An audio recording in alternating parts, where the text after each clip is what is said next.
Əziz izləyicilər, düz 2 aydır ki, mən yemək pişirmirəm. Dedim bu gün olar.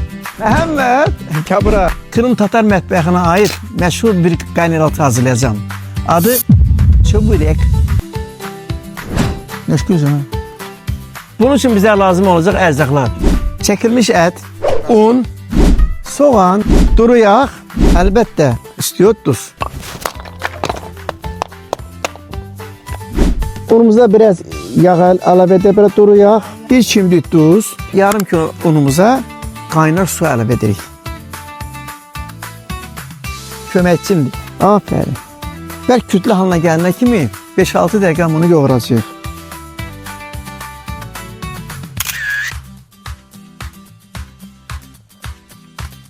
Xəmirimiz yoğuruldu. Yarım saat dincəlsin. Xəmir dincəlir. Biz də soğanımızı doğrayaq.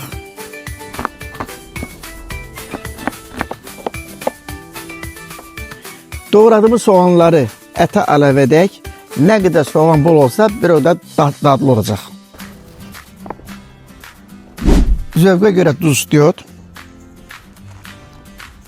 İçərisinə buzlu su əlavə edək. Bizim içliyimiz daha da sulu olsun. İndi bunu qarışdıraq. Ətimiz hazır. Qoyaq bu da yarım saat dincəlsin. Fürsətdən istifadə edib oyun oynayaq. Bəs sizin Oba Plus tətbiqiniz varmı? Alacaqlarımı əvvəlcədən tətbiqdə səbətə yığıram. Nə qədər xərcləyəcəyimi öncədən bilirəm. Özüm gələ bilməyəndə isə səbəti nəfərimlə bölüşürəm. O da birliyini almaq lazımdır. Bir də dostunu dəvət et funksiyası var. Qonşuların hamısına tətbiqi yüklətmişəm. Onlar ilk alışverişini edəndə mən hərəsinə görə bonus keşbek qazanıram. Onu da elə mağazanın içində xərcləyirəm. Xərcləmək demişkən, hətta internet olmasa belə mağazada keşbek qazanıram və xərcləyə bilirəm. Bir də ən maraqlısı, bax bu nəvəmin oynadığı oyundur. Oba Plus'da sürətli səbətlər oyunu var. Gündəlik və aylıq reyting cədvəlində yer tutsan, müxtəlif məbləğlərdə bonuslar qazanmaq mümkündür.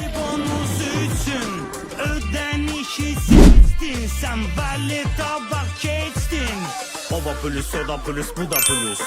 Bu da plus, o da plus, oba plus. Oba plus, o da plus, bu da plus.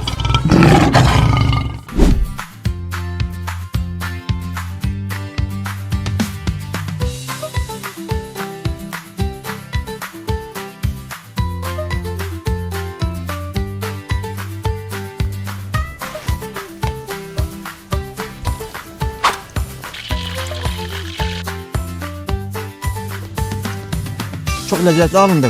Danışa bilmirəm, yemək istəyirəm. Allahdan arzum budur ki, hər bir evdə eşitdə xeyir bərəkət olsun, rızq bərəkət olsun.